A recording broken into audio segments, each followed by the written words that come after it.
à tous, aujourd'hui c'est la première fois que je teste ce format. On va parler de l'horreur dans l'art et je trouvais intéressant d'utiliser le format iceberg. On va pouvoir traverser différents types d'artistes. On va passer du classique comme Van Gogh, Manet, etc. à des sujets un peu plus deep et un peu moins connus. On va plonger ensemble dans cet iceberg. Donc on va attaquer par la surface.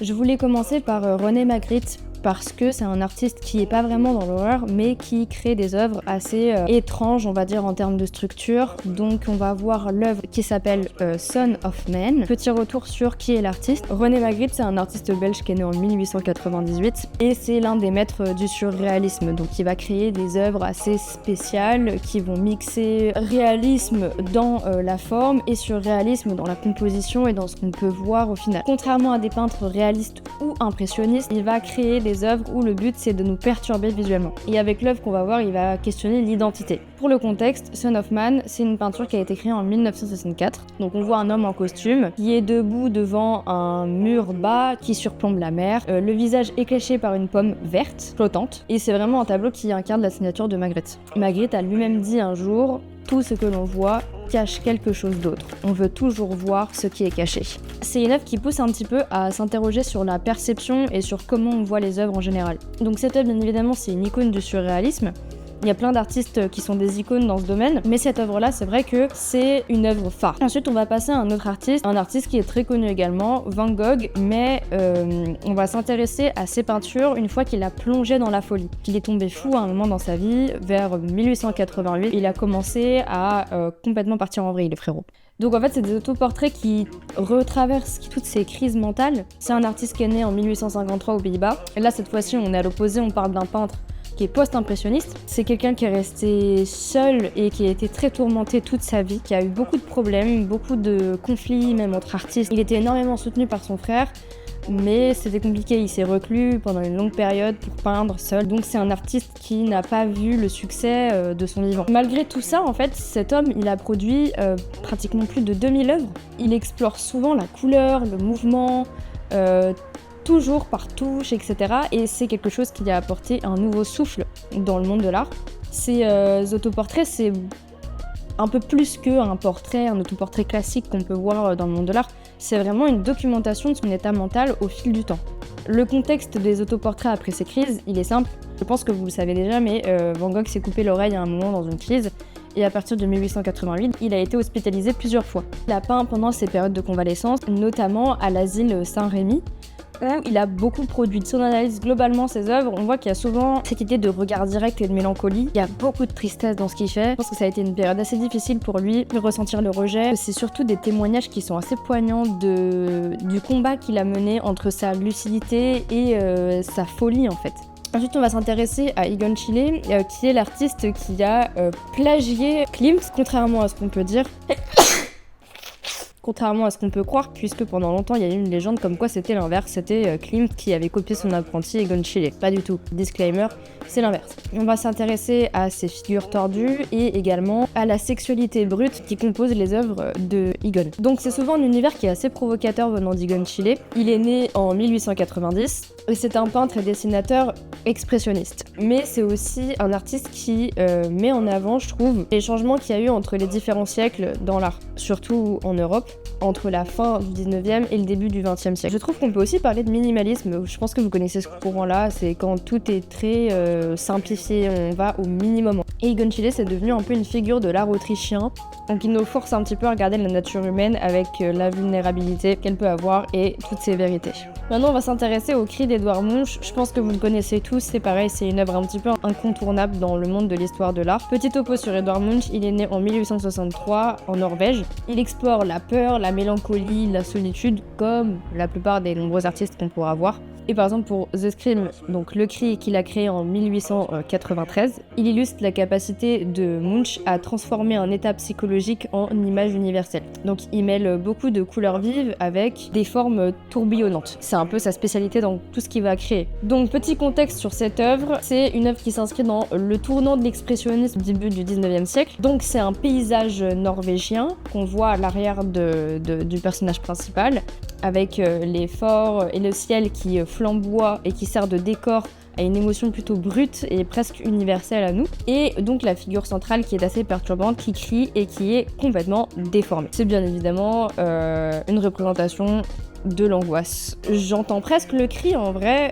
parce que c'est assez expressif comme position et comme manière de peindre l'objet central. On va s'intéresser à un autre portrait maintenant d'Edvard Munch, c'est The Self-Portrait in Hell, autoportrait en enfer, qui date de 1903. Donc en 1903, c'est la période où l'artiste va traverser une crise personnelle vraiment intense. On voit qu'il se présente nu devant un fond qui est très abstrait avec des teintes très chaudes qui évoquent les flammes de l'enfer. Ensuite, je me suis intéressée également à Salvador Dali avec son tableau assez perturbant. Perso, il ne m'est pas vraiment super à l'aise. Il s'appelle The Face of War, donc le visage de la guerre si je traduis. Pour vous décrire un petit peu Salvador Dali, il est né en 1904 en Espagne, donc c'est un peintre espagnol. C'est le maître du surréalisme. Genre là, pour le coup, il y a pas au-dessus.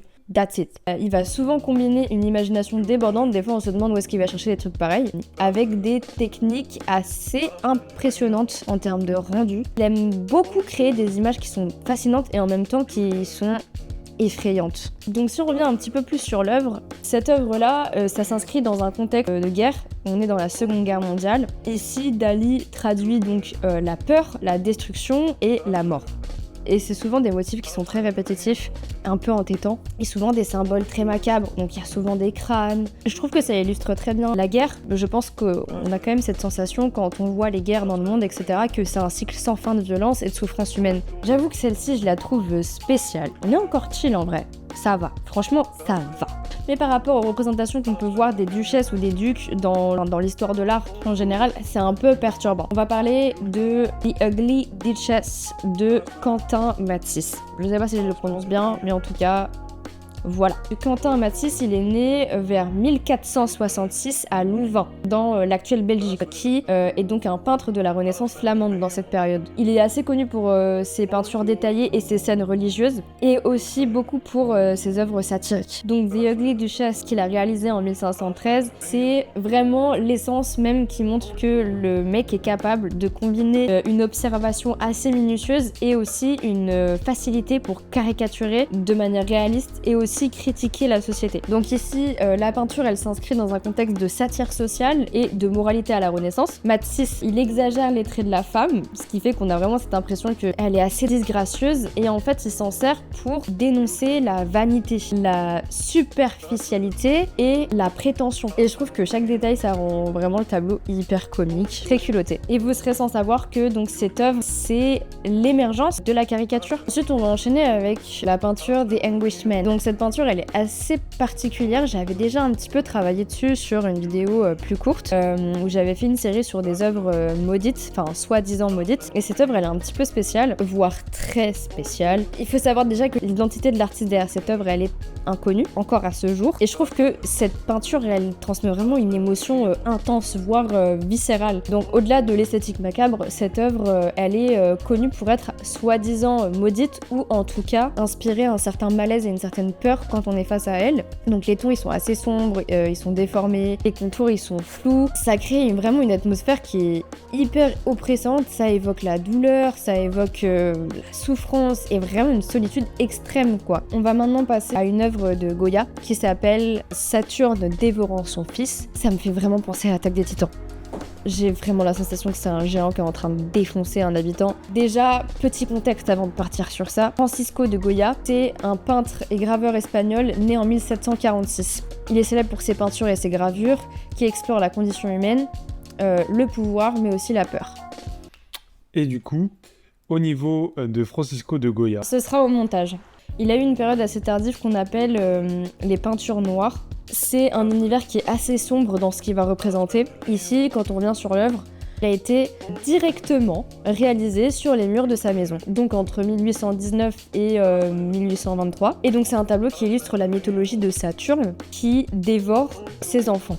mais avec une brutalité immense et une intensité psychologique terrifiante. Donc il y a plusieurs choses qui vont caractériser l'œuvre. Ici on voit d'ailleurs Goya qui est complètement déformé et assez grotesque dans sa manière d'avoir été peinte. Ça va explorer en fait les domaines comme la violence innée dans l'homme. On passe à l'œuvre suivante, Hell de 1485, faite par Hieronymus Bosch. Et Hieronymus Bosch, il est né en 1450 aux Pays-Bas et c'est un peintre de la fin du 15e siècle. C'est souvent des peintures qui sont assez fantastiques, symboliques et qui sont peuplées de créatures hyper bizarres et très étranges. Souvent c'est des démons ou des scènes morales très complexes. C'est une peinture qui s'inscrit dans un contexte religieux et moral qui est placé au niveau de la fin du Moyen-Âge. On parle beaucoup dans ces tableaux de croyances chrétiennes, de damnation, etc. Chaque personnage, chaque monstre, chaque scène, c'est un supplice qui reflète un avertissement moral et une exploration de la peur humaine face à l'enfer, parce qu'il y a beaucoup de gens qui ont peur de l'enfer, et au châtiment éternel. Si on revient un peu plus sur l'analyse de l'œuvre directe, on voit qu'il y a une profusion de détails. Il y a énormément de détails dans l'œuvre, ce qui fait que ça crée un univers très complexe. On sait plus trop où donner de la tête, et chaque coin du tableau, au final, il va raconter une histoire. Donc c'est assez passionnant, on peut passer du temps à regarder un peu chaque bout, mais c'est un peu mi-animal, et ça traduit une espèce d'angoisse irrationnelle. Au final, même à travers le choix des couleurs, etc., avec le contraste des lumières qui accentue la dimension terrifiante de l'œuvre, on voit que ça participe à un équilibre entre vraiment l'horreur, l'imagination et la signification morale, ce qui va pouvoir transformer la peur en une expérience visuelle directe. On voit qu'il veut explorer donc la morale religieuse dans cette œuvre, et c'est assez frappant puisque ça pousse un peu le spectateur à réfléchir sur ses propres péchés. Prochaine œuvre va se pencher sur Théodore Géricault et le radeau de la Méduse. Cette œuvre, elle est assez connue. Je pense que la plupart d'entre nous, on a dû l'étudier en histoire de l'art à l'époque. Encore une fois, petit contexte sur l'artiste. Théodore Géricault, il est né en 1791. Très tôt, il va se passionner pour le mouvement romantique. Il va chercher à présenter l'émotion brute plutôt que ce qu'on va voir dans les autres tableaux, avec souvent une représentation de la beauté idéalisée et néoclassique. Donc là, il vient contraster à la période où il va créer ses œuvres en faisant des choses qui sortent de l'ordinaire et où il va représenter des émotions brutes. Au niveau du contexte historique, la scène, elle se passe le 2 juillet 1816. Donc la frégate française La Méduse quitte la France en direction du Sénégal avec pour mission de récupérer les comptoirs commerciaux. Mais il y a une erreur du capitaine qui, nommé pour des raisons politiques diverses, va finir par faire échouer tout simplement le navire. Donc les survivants vont construire un radeau de fortune et dériver pendant 13 jours. Sans nourriture ni eau, bien évidemment, sinon c'est pas fun. Sur les 150 passagers, il y en a que 15 qui vont survivre. 5 vont mourir même après leur sauvetage, et c'est donc un drame humain qui est devenu un scandale national. Donc Géricault, ce qu'il fait, c'est qu'il fait une véritable enquête artistique. Ce qu'il va faire, c'est qu'il va rencontrer les survivants pour recueillir les témoignages. Il part même étudier les cadavres à la morgue pour reproduire la même pâleur et la même rigidité des corps. Donc il va vraiment loin dans le process. Il observe des malades pour voir comment ils se tiennent, pouvoir représenter le mieux possible les expressions de souffrance. Et en fait, chaque détail et chaque expression, c'est le fruit d'une recherche qui est quasi scientifique.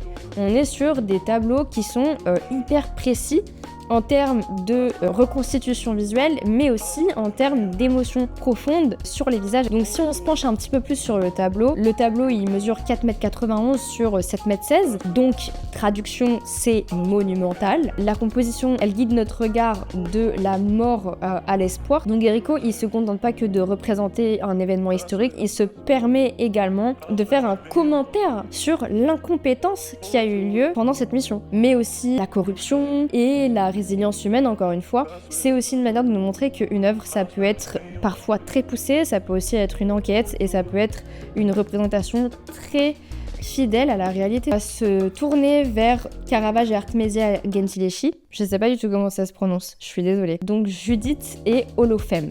Donc il faut savoir que Caravage, il est né en Italie en 1571. Il va révolutionner la peinture au tournant du XVIIe siècle. Il va rejeter l'idéalisation de la Renaissance pour représenter la réalité brute. Petite anecdote, il faut savoir que Caravage, c'était un criminel. J'ai déjà fait une petite vidéo sur ça, mais Caravage, c'était un criminel qui était en cavale et qui a peint pendant des années des tableaux, etc. Et il se représentait souvent dans ses œuvres avec la tête décapitée. Donc si on regarde un petit peu plus l'œuvre, donc le récit de Judith et Holofème, l'histoire c'est Judith qui est une veuve juive qui infiltre le camp du général assyrien Holofème pour sauver son peuple. Elle va gagner donc sa confiance, puis elle va le décapiter, sauvant ainsi tout son peuple. Caravage et Artemisia choisissent tous deux de figer le moment fatal dans cette peinture. Oui, car petite parenthèse, Artemisia Gentileschi, elle est née en 1593 à Rome. Elle est née dans une famille d'artistes et elle est formée par son père, Orazio. Elle est très tôt confrontée aux obstacles réservés aux femmes peintres. Donc elle va maîtriser le style dramatique de Caravage, mais elle va beaucoup le transcender, le mettre encore plus en avant. Son art va devenir un instrument de justice. Et donc dans leur création de cette œuvre, ils ont décidé de tous les deux figer le moment où Holofème se fait trancher la tête par Judith. Et c'est une approche qui est pour eux deux complètement dramatique et différente au vu de l'une et de l'autre. Ensuite, on va s'intéresser à l'œuvre de John Singleton Copley qui s'appelle Watson and the Shark. Déjà pour donner un contexte, John Singleton Copley, il est né en 1738 à Boston et c'est l'un des plus grands peintres de l'Amérique coloniale. Il est reconnu pour ses peintures qui sont très précises et très réalistes. Pour ce qui est du contexte de l'œuvre, Watson and the Shark, ça raconte un fait réel qui est survenu en 1749 à Cuba. Brooke Watson, qui est alors adolescent, est attaqué par un requin alors qu'il se baignait dans le port de la Havane. Ses compagnons interviennent courageusement pour le sauver, l'arrachant aux mâchoires du prédateur, et Copley décide de transformer ce fait divers en une scène épique et dramatique. Chaque personnage est animé avec des corps et des muscles assez tendus, puisqu'on est dans une situation où il y a quelqu'un qui va peut-être mourir mangé par un requin, et le requin est peint d'une manière assez stylisée pour représenter la menace. Ensuite, on va s'intéresser à l'œuvre qui s'appelle The Flying of Marsyas de Titien. Déjà, Diano Vecellio, connu sous le nom de Titien, il est né vers 1488 à Pieve di Cadore, en Italie. Et c'est un maître de la Renaissance vénitienne. Il est assez connu pour sa manière de bien gérer les couleurs, la lumière, etc. Et cette œuvre, elle est réalisée en 1570 et elle illustre sa capacité assez exceptionnelle à représenter la tragédie et la violence avec un réalisme assez saisissant et une intensité émotionnelle rare.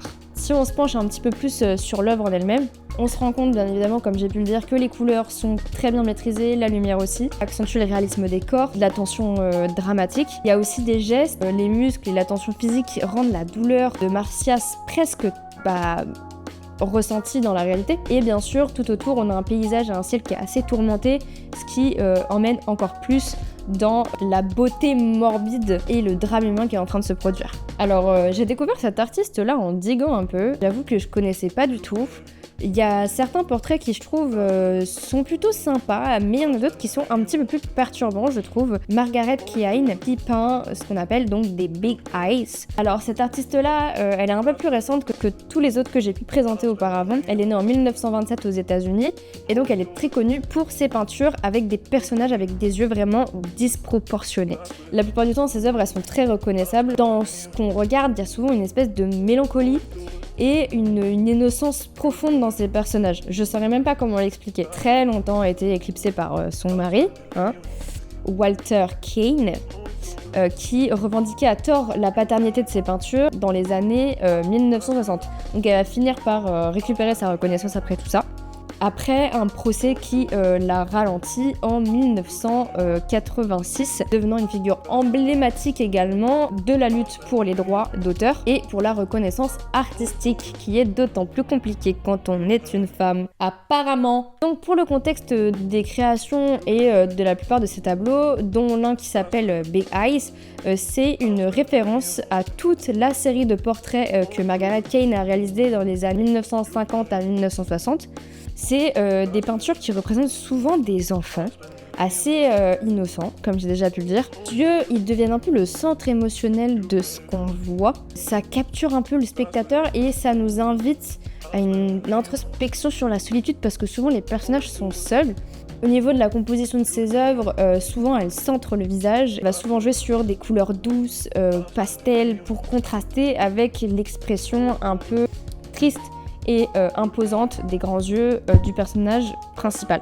Elle évoque bien évidemment des émotions universelles. Notamment, cette artiste, elle a inspiré un réalisateur que j'aime énormément, Tim Burton, dans le film Big Eyes, qui a été réalisé donc en 2014. Et je le répète, mais cette femme a énormément contribué à la reconnaissance des artistes femmes dans le monde de l'art. Aujourd'hui, ses portraits ils sont beaucoup admirés dans le monde entier. Ensuite, on va se pencher sur William Blake et ses visions mystiques. William Blake, lui, il est né en 1757 à Londres. C'est une figure emblématique de la littérature et de la peinture anglaise. Il combine la poésie, la peinture et la gravure pour créer des œuvres visionnaires qui échappent aux conventions de l'époque dans laquelle il évolue. Très connu pour ses visions spirituelles, il se considérait d'ailleurs lui-même comme un prophète capable de voir des mondes invisibles et les traduire en images et en vers. Il va réaliser ses propres illustrations pour ses poèmes, comme quoi quand on peut tout faire, autant tout faire. J'adore enfoncer des portes ouvertes. Notamment Songs of Innocence and of Experiences et The Book of Unreason, ainsi que pour des textes bibliques. Donc selon ce qu'il raconte, il est beaucoup, ou la plupart du temps, souvent inspiré par la Bible, par l'Apocalypse et par ses propres expériences spirituelles. Il questionne pas mal l'existence, la cohabitation du bien et du mal, de l'innocence et de l'expérience humaine. C'est un peu un contraste entre l'homme et le divin. Ensuite, nous allons parler de James Ensor avec l'œuvre Christ's Entry into Bruxelles en 1889. Donc si je traduis, ce serait donc le Christ entre dans Bruxelles en 1889. J'adore enfoncer des portes ouvertes. James Ensor, c'est un artiste belge qui est né en 1860 à Ensor. C'est un peintre et graveur belge qui mêle pas mal le burlesque et qui est assez provocateur dans sa manière de créer et de peindre. Il mélange souvent humour, critique sociale et il aime beaucoup dénoncer l'hypocrisie, la corruption. Si on se penche un petit peu plus sur son œuvre, elle a été créée entre 1888 et 1889. C'est un tableau monumental qui représente l'entrée de Jésus-Christ à Bruxelles, mais qui est transformé en parade carnavalesque. Au lieu d'un accueil classique qu'on peut avoir du Christ, il transforme ça en une véritable party, gros contraste, et c'est là où on parle d'humour et de burlesque puisque ces représentations sont assez contrastées et dystopiques. Donc l'œuvre, c'est à la fois une satire sociale mais aussi une réflexion sur le rôle de la religion et de l'hypocrisie publique. Enfin, dernière œuvre de cette première partie sur la surface de l'iceberg, on va s'intéresser à Gustave Doré avec les illustrations de l'enfer de Dante. Gustave Doré, il est né en 1832 à Strasbourg et c'est un dessinateur et graveur assez connu et il est français. Il est reconnu pour son talent assez précoce. Il devient célèbre dès son adolescence. Le frérot ne perd pas de temps. Il est particulièrement connu pour sa capacité à traduire des textes littéraires en images. Il mêle beaucoup le réalisme avec le fantastique et le dramatique. Si on se penche sur les gravures de Dante, on peut déjà plager ça sur la période de 1857 à 1861, où Gustave Doré illustre la divine comédie de Dante, en particulier l'enfer. Il va réaliser plus de 100 gravures, et il est beaucoup trop déter à mon goût. Avec les châtiments des damnés, avec beaucoup de paysages tourmentés. En fait, il va vraiment représenter l'enfer à travers beaucoup de gravures, et il devient l'un des plus grands illustrateurs du 19e siècle, tout simplement. On vient de terminer la surface de l'iceberg. On va pouvoir enchaîner avec un épisode où on va commencer à voir sous la surface. Ça reste encore chill, je trouve. On a encore des artistes qui peuvent être connus par certains. J'ai hâte de pouvoir vous partager tout ça. On se retrouve dans une prochaine vidéo. Je vous dis à bientôt. Et en attendant, prenez soin de vous. J'espère que ça vous a plu. N'hésitez pas à vous abonner, à liker et à partager si cette vidéo vous a appris des choses ou si tout simplement vous avez kiffé.